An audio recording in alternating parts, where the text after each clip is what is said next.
Hello friends, followers and channel members, welcome to another video here in Microsoft Flight Simulator, and in today's quick video I'm going to be taking a look at the few bugs and little quirks that the ATR has had and things that may be preventing some of you from getting full enjoyment out of this aircraft. Since the aircraft release a couple of weeks ago, I've seen lots of people struggling with the same few issues on this aircraft. So in this video, we're just going to go into these and give you a few tips and tricks with regards to operating the aircraft, particularly when it comes to setting it up and configuring it correctly so that you can hopefully fly this aircraft much more confidently and get enjoyment out of it rather than being sat on the ground getting frustrated. Some of the things we're going to cover in this video include things like bugs in the flight management computer, how to set up hotel mode correctly so that the engine number 2 is powering your aircraft, how to configure your controls so that the condition levers are working correctly. Lots of people having issues with that, so we'll cover that in this video as well, and also covering things like the terrain radar, the weather radar, that kind of stuff.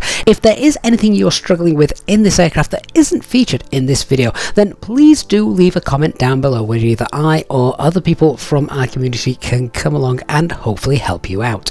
So one of the first things I want to bring to your attention is the condition levers. Now, if you watched my first live stream with this aircraft, you'll see me struggling trying to get the condition levers down here set to the fuel shut-off position. As you can see, I'm doing what I can here, and sadly, no matter what I'm doing, they don't want to work. And this is a bug that lots of people have been getting in touch about and trying to resolve. Well, thanks to the wonderful EasyJet SimPilot community, I have been messaged with the solution for this, and we actually discovered it live on stream. Now, first of all, you need to know how I've got my my two thrust levers actually set up. So my first engine 1 lever, if you like, is set to control the power settings here. Then my engine number 2 axis for my my thrust levers is set to the condition levers here. So essentially I've just got one lever controlling the power, one lever controlling both of the condition levers, but because of that I cannot get it to go into the fuel shut-off position down here. So there is a way that we can do this. Now, if we go to the control options, what you will need to do is, if I now just search by input, what I've got set is you need to find the toggle feather switch 1, which I've got calibrated to my joystick button 2. You also need the other one as well, which is obviously the toggle feather switch 2.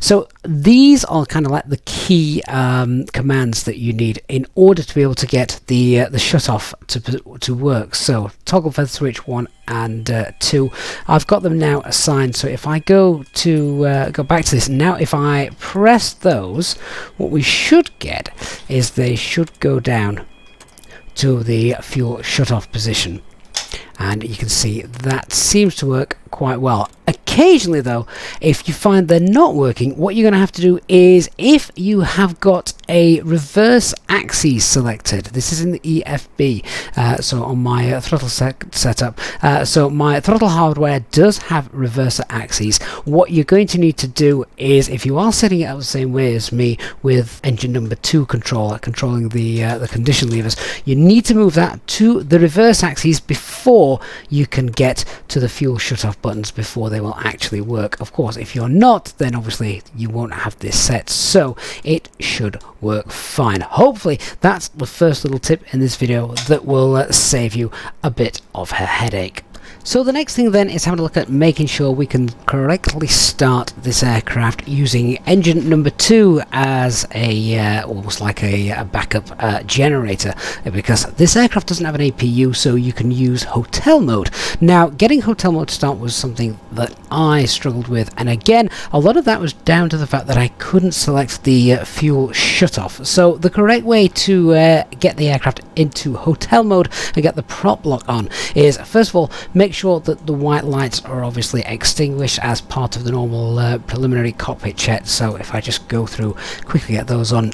The ground power is on, the battery is already on, the external power is powering the hydraulics. The only white lights I think that you do actually leave on in this aircraft is the probe heat, so they're still off for now. So ready to start engine number 2. Obviously the service door at the right hand side needs to be closed for that. So in order to do this, what we need to do is we need to get engine number 2 bleed off, make sure that service door is closed, and then fuel pump engine number 2, that needs to be on, and check that we've got run showing.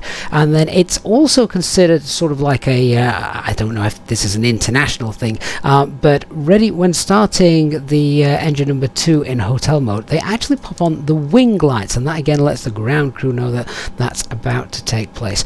So the next thing we need then is we need to ensure that ready is shown on here, and we can engage the prop brake. Now at the moment I can't do that because it says well, ready isn't lit up, and obviously without the ready I can't engage the prop brake. So that is again because I struggled to get the fuel shut off. So fuel shut off should be set here for that to work. So if I just go and shut off the fuel now, hopefully if we go up, there we are, that's now showing ready, and we can engage. If I can just get the right angle to select the button, there we go, the prop brake is now on. After that we would then start engine number 2 using start A and B, and then we're ready to start engine number 2. So quickly whilst we're here, starting engine number 2, the way you do that correctly is we've got start A and B. That's happy. We're going to now press start number 2. If you've got a co-pilot amongst you, you'll also be timing this to make sure it starts, because there's a limitation time here, a maximum of 30 seconds before getting the starter off, and that's when NH is at 45%. So we're going to start engine number 2, and that would then hopefully start to show down here. Here we can see the NH value slowly rising. When that gets then to 19%, that's when we want to move the condition lever number 2 to the feather position. So that's slowly starting to rise, and then condition number 2 lever is this one here, and we want to move that up to the feather position just there. Now because I've got them both bound, of course I've actually moved both of them there, but that would mean if we come back up here we can see that is now starting, and the ITT is slowly starting to increase as well. So we've got ignition. However, if we have a look out of the window, we should not see engine number 2 spinning at the moment. So there it is. Yep, hotel mode is working properly. And then once we have got 45% of NH, which we're just zooming again to check that we can now see that that's all stabilized, and with that we can turn this back to off start abort, or of course if we're then going to start engine number 1, then you would just repeat the same procedure. So that's hotel mode and engine start all working correctly. It's also worth saying then at this point, once that is done, if you're not going to be starting engine number 1 yet, then we would want to move this back to the off and abort position. The external power can be disconnected, so we can remove both that and that, and then we also want to make sure that we have got engine bleed number 2 is turned back on. Don't forget to do this, of course, very easy to forget. Something else that you do need to look out for, and is catching a few people out, is an actual bug with the flight computer itself. And on occasion what you'll find is sometimes you will get duplicate waypoints of the same name. Now this is obviously confusing because suddenly your aircraft, if it's flying in LNAV mode, it means that perhaps your aircraft won't be going where you want it to go. So pay particular attention to your waypoints. This is a bug. The developers do know about this, so we just have to be patient until that is fixed. But for now, always make sure you scoot through your flight plan, making sure that everything looks correct and there's no duplications of anything. You can also check with the estimated time and things like that, because if you see that actually you think this is a short flight I'm doing and it's taking me 3 hours longer than it should be, well, that's usually a good sign there's something wrong with the flight plan. So something worth checking, particularly until that bug is solved. Another thing you'll notice here is I'm actually sat on the ground. I've got live traffic turned on, so if I have a scoot around, there's probably some aircraft somewhere. There we go. With live traffic on, you'll see that TCAS is currently working. A few people have asked, how do we get TCAS to show on the navigation display in this aircraft? That's actually rather simple when you know how, and it's done by the surveillance button down here. So if we press that, we've then got the option of both TCAS and transponder. So at the moment, transponder is set to standby, which is fine, and then we've got TCAS, which by default is set to auto, which probably isn't too realistic because you wouldn't have that on until you're lining up for the runway, otherwise you're getting all sorts of advisories, and it also can interfere with other aircraft. So you'd probably have that on standby, so obviously we've just turned that off. We've got TA only, of course, and we've then got auto, and that's bringing in the traffic there. So that is how you get TCAS. You can then go in and refine TCAS a little bit more if you go to the nav page, and if you go there, you'll see then we've got the ability for your VOR ILS frequencies are there, ADF, and then if you go to the navigation display overlay, here you can see traffic above, normal, below, or none. That obviously gets rid of those. We're on the ground, so we'll leave that to above. And then people have also been asking if the weather radar and the terrain radar work. Well, yes, they do. So if we have a look at the terrain radar to begin with, there we go. That's the terrain radar. Now, the weather radar, obviously, you'll need to turn that on, which is down here. So at the moment, it's off. We can put standby, or we can select it to weather. If just get the right setting there. Now, of course, the weather radar is a little bit temperamental. There we go, we've got weather and turbulence displayed. It's a little bit temperamental in that it's not really an accurate picture. There's nothing actually showing there because the weather outside isn't too bad. There's a few clouds, but you can see we're not actually getting anything on the display just here. I've checked this out during thunderstorms and things, and again, it doesn't really appear to be the best. But I'd love to know if you guys have had experience with this. Remember, of course, it's just a little bitmap image. It's not really that useful until Azobo open up that part of the software development kit, so third-party airline designers can actually utilize this properly. And it's the same with the Phoenix aircraft, the same with the PMDG. At the moment, weather radar doesn't actually work, but I have seen screenshots of it working correctly in this aircraft, but you must have some really poor weather for that to actually be displayed. But yeah, let me know in the comments down below if you've managed to get that to display properly and work.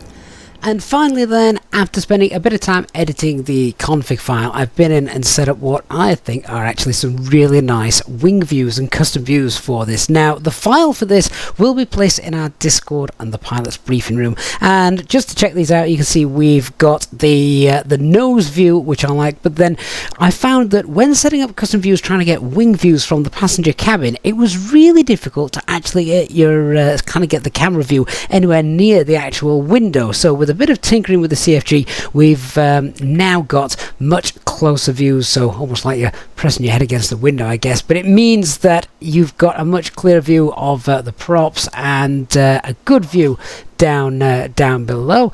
That's number one. There's view number two, just behind the wing. We've got number three there, a little bit further back. In fact, I think this is the last view and the last row of seats inside the cabin. And then if we hop over to our other side again, we've got pretty much the same reciprocal views, but on the left-hand side, which I just think add a little bit to the immersion, because I think it's a really nice aircraft, this. And yeah, these views, of course, as I say, available now to download, and I will show you where you need to put the config file in order to get these views. But there's a few set up there, and I've got them bound to my side stick, so I can just press a button and enjoy these.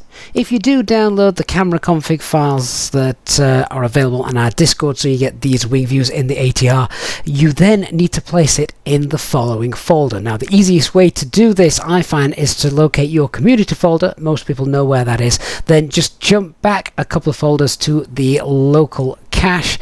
In there, it is sim objects, airplanes, the Microsoft ATR 72600, and that is where it will go. Note, if you haven't set up any custom views yet, this Microsoft ATR 72600 folder will not actually be listed here, so you would have to create it. However, I think most people on launching this aircraft will have this folder automatically created for them, but just be aware that that then is where it goes.